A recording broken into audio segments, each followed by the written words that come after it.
I had a great-grandmother who was alive until I was 18 years old. So I had a great-grandmother alive until I was 18 years old. So I know how unusual that was. But most of my style of cooking or drinks, it really all comes back to my grandparents and my great-grandmother. They grew up in Greece, in the villages. Their way of thinking is using everything, not wasting anything. So I really loved that, and it's adapted to me. And you know, we live in a different time, obviously, than they did, but there's so much juicing that I've done over the years, whether it's for events or the bars or whatever. And I remember always seeing the pulp that was left over there. And my mom told me this amazing story one time, or it was an ongoing story that she reminded me, is my great-grandmother or her grandmother would always squeeze fresh orange juice for her every morning.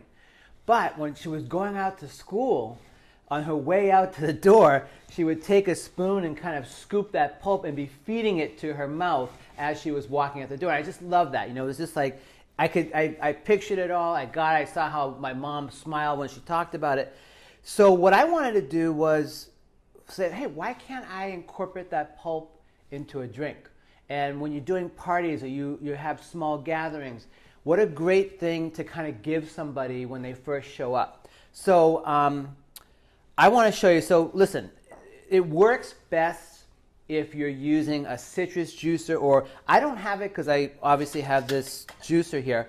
But you know those juicers that are just like, you know, little glass juicers, and you can literally just take this, and I can actually do it right here. You just kind of squeeze back and forth like that. So what happens is you'll get this pulp, right? So we'll start through. This is a Page Mandarin orange, so we're just going to start juicing that. And you can see pretty quickly, I mean, look, you can see how juicy that is as well, but you can see how quickly you get the pulp, right? Now, what I would think is I use a lot of limes for cocktails, but you might only use a few limes for a few people. So maybe you're juicing more. Maybe you're juicing more oranges or grapefruits or citrus. So here's a perfect example. So I have my leftover lime, okay? And this is really where it started. So it really started like, let me take that lime pulp, let me put a little bit of salt on there. You can take some tequila and put it in an eyedropper. Put the tequila in there. You can get another eye. Listen, if you don't have an eyedropper, you can slowly pour it in there. It's not that. And then I'm going to put a little bit of agave. And now you have this kind of one bite spoonful margarita, literally that. And I have a nice little setup here, but you know, we can create a nice little plate of them. You could put them on like a wooden cheese board, or you could put them on just some kind of serving board. So I have a blood orange here. I had to juice some blood orange juice. And now let's take the orange one, and we can put that on here. And what's great is if you can do it as close to when you've just squeezed it, that's when it works the best. But here's some fun stuff. So we can take the blood orange one. We can, now listen, you could also use other alcohols. Now tequila just works really well with it. So we can put a little bit of tequila on there. Listen, if you don't have an agave syrup or you don't want to use that, it's really fun to just take really some awesome just cane sugar, right? You could just take some cane sugar and put that, because what you're doing is you already have the citrus in there, right? You have the lime, you have the sourness in there. You're trying to add a little bit of sweetness and a little bit of alcohol. Then you can get creative, because it goes well with blood orange. You could take cloves, and you could shave a little bit of that on top, right? So now you've got clove and blood orange. And then with the orange, just put a little bit more tequila there. Put some tequila. You can get a little bit of vanilla extract, right? So you can take some vanilla, just a little bit of a capful in there. Put that on top.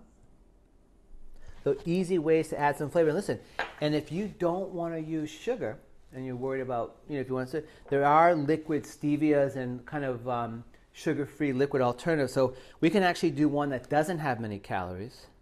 if you're concerned about that. Or if you have diabetes or you have glycemic issues, just put a little bit of stevia on there. We can still put salt. I would probably put some cacao nibs on there. And it also could be fun too. I could show you what could really be cool when you're serving this. This is some dried black sage, and light that up. And it could be fun. See where it's burning? Could put some little black sage there, you know? So there you go. You've got a standard margarita with the lime. You've got the mandarin or orange pulp with a little bit of vanilla extract, a little bit of stevia, some cacao nibs, and then you've got blood orange, burnt sage, which actually will taste really good because that sage is dry.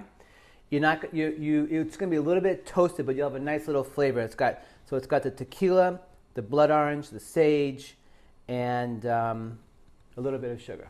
So the perfect thing is if I had this right here, and I had 3-4 people coming over for dinner, probably the first thing I would do is have them come through that door, and it was the first thing I would give to them. It would be unexpected, but they would have that blast of margarita right away. So it's a perfect thing to kind of give somebody when they come. We call it an amuse-bouche, which is like an opening or a happiness of the mouth. It's usually something that you give somebody at the beginning of their meal or their experience.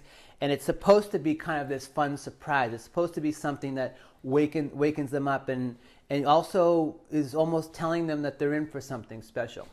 So I'm going to try one. Blood orange is my favorite. I love the combination of the sourness and the sweet of the blood orange. So I'm going to give this a try.